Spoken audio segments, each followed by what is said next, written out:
பிரியமானவர்களே,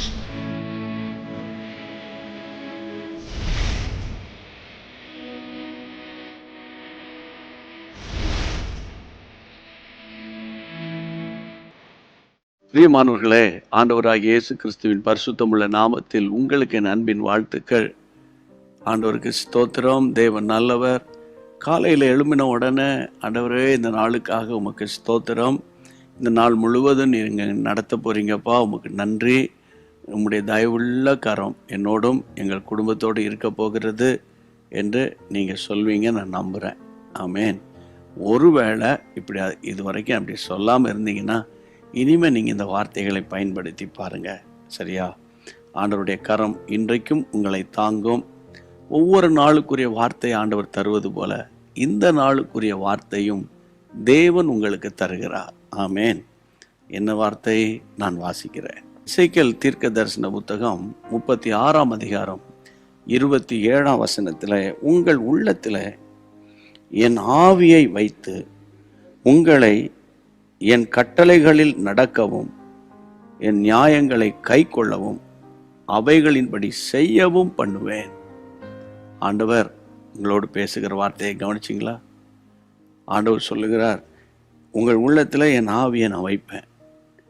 இந்த அனுதினமும் ஆவியானவரோடு தானே நம்முடைய சப்ஜெக்டை. இன்றைக்கி அவருடைய வார்த்தை வருகிறது. உங்கள் உள்ளத்தில் என் ஆவியை நான் வைப்பேன். என்ன செய்வேன்? உங்களை என் கட்டளைகளில் நடக்கவும் என் நியாயங்களை கை கொள்ளவும் அவைகளின்படி செய்யவும் நான் பண்ணுவேன்.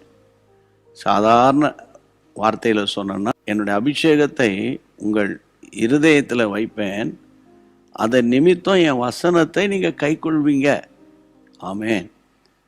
இன்னும் மாற்றி சொன்னால், பரிசுத்த ஆவியின் நிறைவு ஆவியில் நிரம்பி ஜெபிக்க ஜெபிக்க வசனத்தை வாசிக்கணும், வசனத்தின்படி நடக்கணுங்கிற ஒரு உணர்வு உங்களை அறியாமலே வந்துடும்.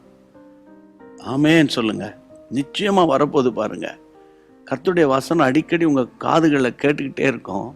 அந்த வசனத்தின்படி நடக்கணுமே என்ற ஒரு எண்ணம் வரும். உங்களை அறியாமல் நடக்க முயற்சி பண்ணுவீங்க. அப்போது தேவனுடைய கிருபையை நீங்கள் பார்ப்பீங்க. கர்த்தருக்கு மகிமை உண்டாவதாக. தைரியமாக இருங்க. தோல்வியை குறித்து, கஷ்டத்தை குறித்து அடிக்கடி சாத்தான் ஞாபகப்படுத்துவான். உடனே நீங்கள் அவனுக்கு ஆப்போசிட்டாக சொல்ல வேண்டிய வார்த்தை, ஆமாம், நான் கர்த்தருடைய வசனத்தை வாசிக்கிறேன், அந்த வார்த்தையில் நான் நிற்கிறேன், வார்த்தை என்னை விடுதலை ஆக்கும் அப்படின்னு நீங்கள் சொல்லணும். சரியா? ஜெபம் பண்ணிடுவோமா? இந்த வசனத்தின்படியே தேவன் இந்த நாள் முழுவதும் உங்களை நடத்துவார்.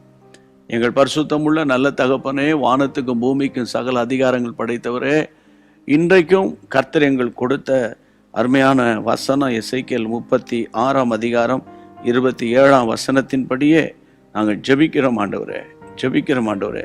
உங்கள் உள்ளத்தில் என் ஆவியை வைப்பேன்னு சொன்னவரே, உங்களுடைய அபிஷேகத்தை உங்களுடைய பிள்ளைகள் ஃபீல் பண்ணட்டுமாப்பா.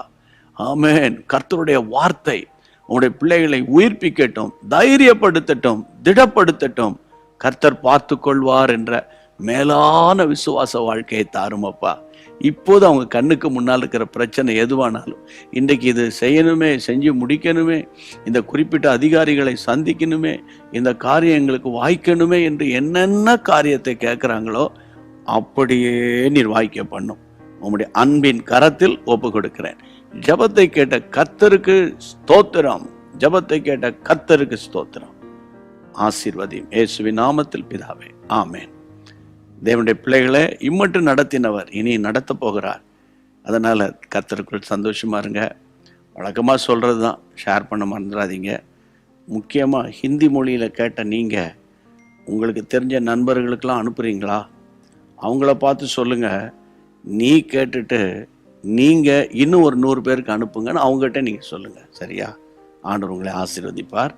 மீண்டும் சந்திப்போம். God bless you. அன்பான தேவனுடைய பிள்ளைகளே, இச்செய்தி உங்களுக்கு மிகுந்த ஆசீர்வாதமாக இருந்ததென்று நாங்கள் நம்புகிறோம்.